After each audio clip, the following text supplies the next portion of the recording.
Gaur, objektuak ikusiko ditugu. Lehenengotan, irudi bat sartuko dugu. Adibidez, borobila. Eta borobilari koloreztatu edo borobila koloreztatu edo rellenoa jarriko dutzagu. Bai? Adibidez, hori. Eta beste irudi bat sartuko dugu. Adibidez, izarra. Zertu operatu dut. Izarra. Eta baita ere, oneri relleno edo barrutik margotu egingo dugu. Baita, testu bat idatziko dugu. Agertuko jaku kuadro hori, eta hor objeto idatziko dugu. Ipiniko dugu beltzez, adibidez, eta emango dutzagu beste kolore bat. Hemen ditugu, sartu ditugun objektuak. Alde batetik, daukagu borobila, daukagu izarra, beste borobil bat, eta objektu hitza. Nik honek mugitu nik ez, eta ikusten duzuenez jarraitzen dute nik emandako ordena. Kasu honetan, behar bada nahiago dut borobila aurrean egotea. Horretarako, hemen ikusiko dugu iruki horrek emoten dozkuzen aukerak. Adibidez. Duplikar, bikoiztu egiten duena, kopia zehatza egiten du. Kortar eta kopiar, danok ezagutzen ditugun tresnak dira, eta orrialde horretan zein beste batetan itsatsi egiten dau, baina originaletik kentzen dau. Blokeoa, hori ikasleak guk jarritako objektuak edo gauzak ez mugitzeko edo aldatzeko erabiltzen dugu.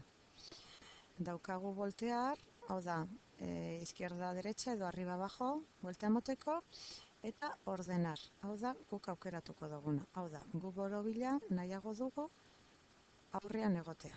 Orduen, mugitzerakoan, orain, aurrera, bera jarriko da aurrera. Eta, objektu hitza, atzean gelituko zen. Nik nahiago dut objektu hitza aurrean egotea, berriro. Ordenar, traer, al frente. Bai? Eta kasu honetan, nik mugituz, orain aurrean jarriko zen. Bale? Gero, gauza edo objektu bat baino gehiago ditugunean, batzutan interesatzen jakuz danak batzea. Hau da, danak batera objektu bat bezala. Horretarako aukeratu egiten ditugu danak, eta hemen batetan, agrupazion, emongo dutzagu agrupar. Horrela, gauza guztiak objektu bat izango litzateke, bale? Orain, joango gara hurrengo orrialdean testu bat idatzi dugu, bai? Gernikan eliza gotikoa dago. Nik testu honen bidez eta irudi honen bidez nahi dutena da orrialde interneteko edo nire ordenagailuko orrialde zehatz batzuetara joatea. Orduan, adibidez, Gernika hitza klikatzen dudanean, nahi dudana da kokapenera joateko, hau da. Nik hemen topatuko dut binkulo.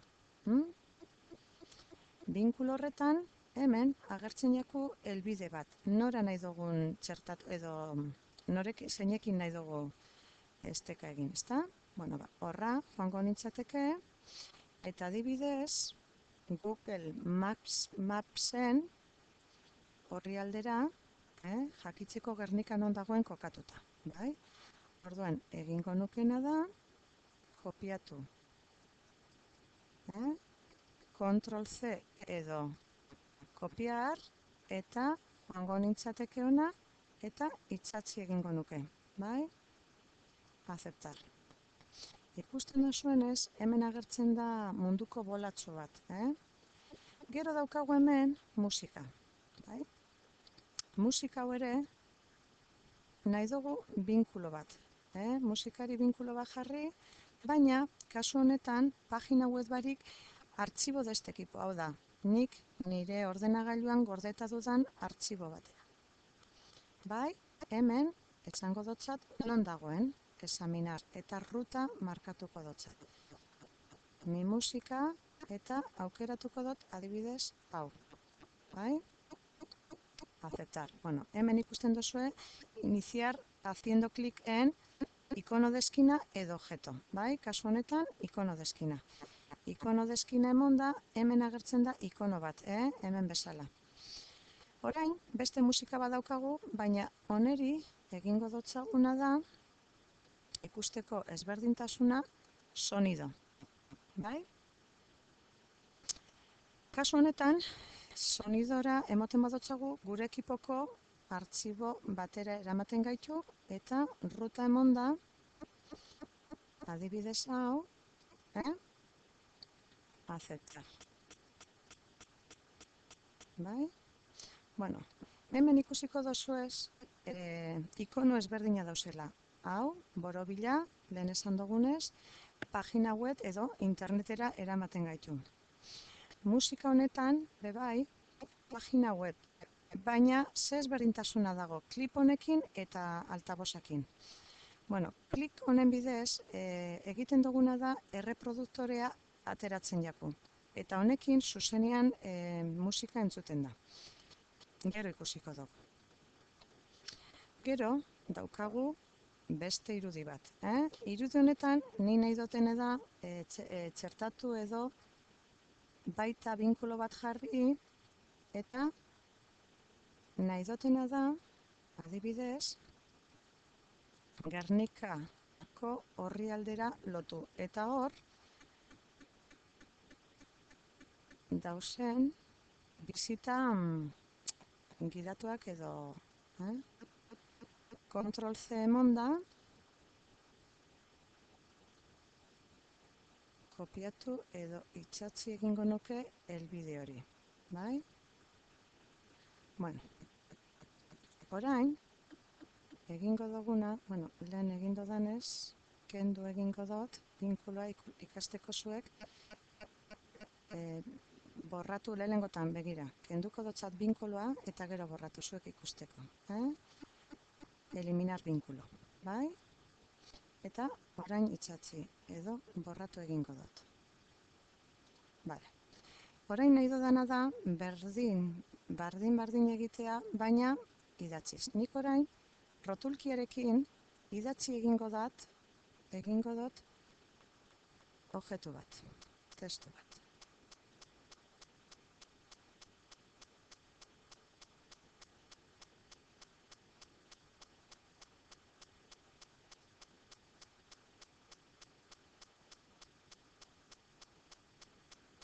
Esango dotzat, kursorari emonda, reconocer. Eta begira, reconocer poema, bale? Bereiztu du, bale. Orain, hitzoneri ere beste lotura bat emango dotzagu. Adibidez, poema edo kasu honetan egingo dotzagu interneteko abesti baten letrari. Egin genke bebai, gu gordeta dugun poema edo olerki bat bateri lotu. Baina, kasu honetan, binkuloa eta internetekoa, bai? Berriro ere, topatuko genduke zein dan helbidea, eta adibidez, hauze, Genzazpiren Ctrl C eman abesti batena. Eta hemen Ctrl V. Aceptar. Bai? Bueno, orain ikusiko dugu zelan gelditzen jakun. Hau da, guk idatzi duguna, eta hemen klikatuz, agertuko zan, edo agertu behar da, Gernika non dagoen kokatuta. Hau da, mapan non gauzen, bale?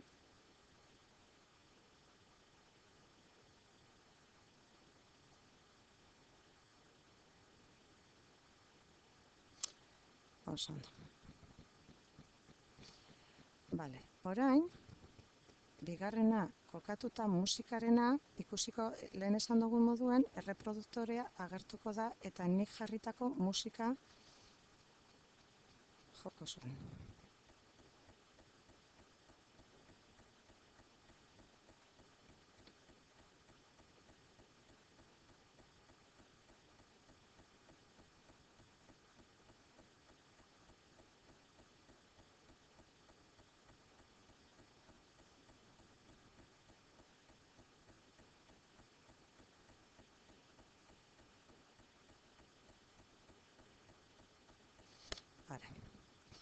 Eta hirugarren edo bigarren musika hemen klikatuz hasiko zen zuzenien musika eta erreproduktorerik gabe. Vale, gelditzeko berriro jota geldituko zen eta hasteko bakarrik hor ikututa gelditu eta hasi. Hemen daukagu irudiarena eta bardin-bardin eramango gaitu guk bihaldutako orrialdera. Kasu honetan, bisita bat ikusiko genke.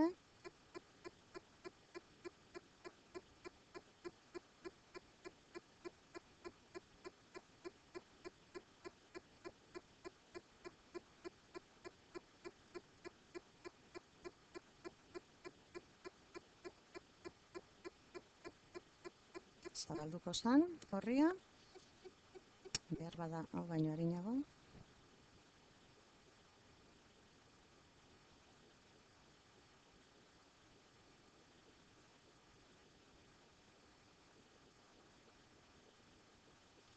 Eta hemen topatuko genduke ikusi nahi duguna.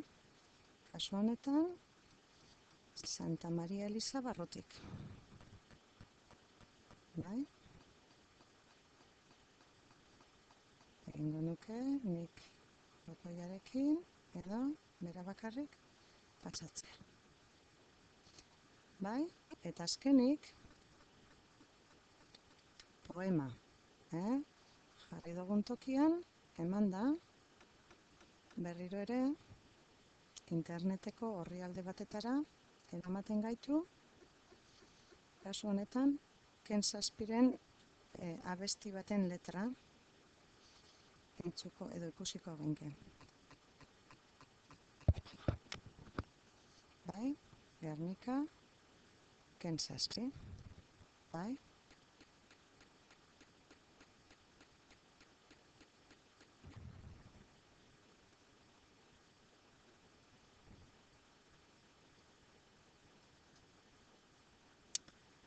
Entzun nahi izango bagendu, horreri jota, baina kasu honetan, asko tardatzen da. Orduan, utziko dugu. Beste gauza bat, kontutan eduki behar dugu zenak dira, hemen ditugu adjuntos, jartzen duena edo ikonoa, begira. Konturatzen bazarete, hemen nik behar izan ditudan artxiboak, loturak egiteko hauekin etxekin, hemen agertuko zira. Kasu honetan bakarrik musika jarri dotzagu hauetan, ezta? Hemen agertuko ziren, hemen bideoak, nik gordeta ekipuan ditudan bideoak gordeta sartuko banitu, hemen agertuko ziren ere. Eta gordetzerakoan, adjuntuaren barrean artxibo guztiak sartu eta gordetze ditudanean, bai musika, olerki edo soinuak edo bideoak, egongo ziren, hor agertuko ziren. Zer esan nahi dugu horrek? Gordetzerakoan, notebook artxibo moduan ez ditu beste artxiboak gorde behar, hau da, berak gordeko dauzdanak eta agertuko ziren ezer egin gabe.